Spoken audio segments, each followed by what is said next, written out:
In this lecture, you'll learn what the different routing protocol types are.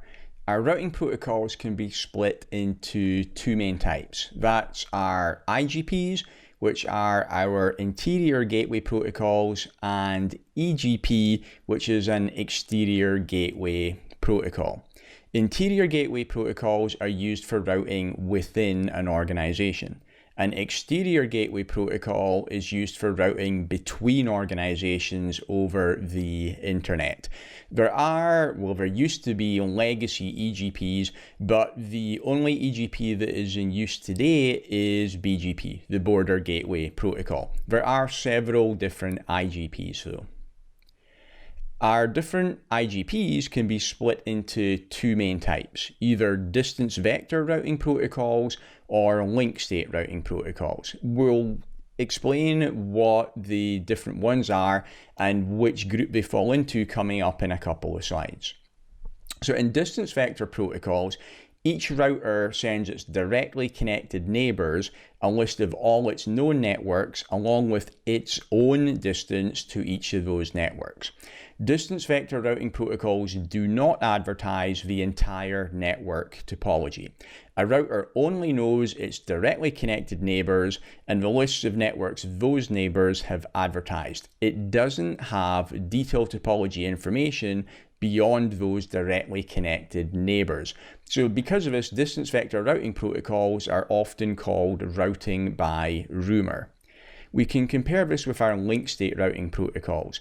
In link state routing protocols, each router describes itself and its interfaces to its directly connected neighbors. That information is then passed unchanged from one router to another. Every router thus learns the full picture of a network, including every router, its interfaces, and what they connect to. Okay, so I know it's a subtle difference and it can be a bit confusing, and I've seen lots of people that actually are confused with this on the internet and spreading misinformation. So let's break it down what the difference is. With our distance vector and our link state routing protocols, both of them only form an adjacency with directly connected neighbors. So if you think back to our lab topology before, where we had R1, R2, and R3 in a row, R1 and R2 are going to talk to each other, and R2 and R3 are going to talk to each other and share information with each other, but R1 does not talk to R3 directly with the routing protocol. Okay, that's for both distance vector and for link state routing protocols as well. So both of them, the routers only share information with their directly connected neighbors. The difference is that with distance vector routing protocols, those updates are from the point of view of the neighbor. The neighbor says, I know about these networks and this is what my distance is to each of those.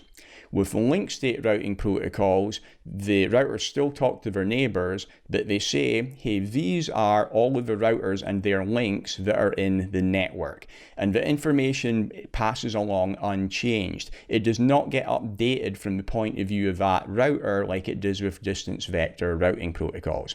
So with link state routing protocols, the routers have a full picture of the topology, and they have a reputation of being able to make better routing decisions because of this, but link state routing protocols do put a bit more load on the router because it's got more information there. Okay, so let's take a look at what the different routing protocols they are and what type they fit into. So our IGPs are RIP, the Routing Information Protocol, EIGRP, the Enhanced Interior Gateway Routing Protocol, OSPF, which is Open Shortest Path First, and ISIS, which is Intermediate System to Intermediate System.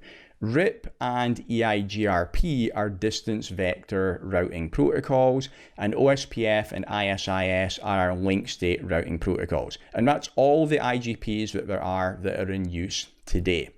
EIGRP is a Cisco proprietary distance vector routing protocol, and it's got some really good advantages that we'll speak about later, And because it's proprietary, Cisco would like you to use it because then it locks you into using purely Cisco devices. Now, like I said, it is a really good routing protocol, but distance vector routing protocols have got a bit of an inferior reputation as compared to link state routing protocols for the reasons that I just described. So Cisco don't want you to think of EIGRP as an inferior routing protocol, so they call it an advanced distance vector routing protocol. However, to be honest, it's a distance vector routing protocol. It works the same way as RIP does. Cisco call it advanced because it's got more advanced metrics than RIP is. So it is a much better routing protocol than RIP. Again, as we get more into detail into the different routing protocols, I'll explain why that is later on. Okay, so that's our different IGPs, and as I said earlier, our one and only EGP that is used today is BGP, the Border Gateway Protocol. In the next several sections, I'll be covering the IGPs in depth. We'll get to BGP in a later section. With our IGPs, they all do the same job, which is to advertise routes within an organization and determine the best path or paths to the different networks. So an organization will typically pick one of the IGPs. They all do the same job, so there isn't really any need to use more than one of them. Actually, using more than one of them is a bad idea. That does sometimes happen though, usually because of a merger or maybe just historical reasons. If that does happen, then information can be redistributed between the different routing protocols, but because they work in different ways internally, this can get a bit messy, so it's generally best to avoid that if possible. Thanks for watching. If you want to get hands-on practice with Cisco networks for free, then you can download my 400-page CCNA Lab Guide, which you can see above my head right now. Also, check out the video about my CCNA course. It's the highest rated course online. Thanks.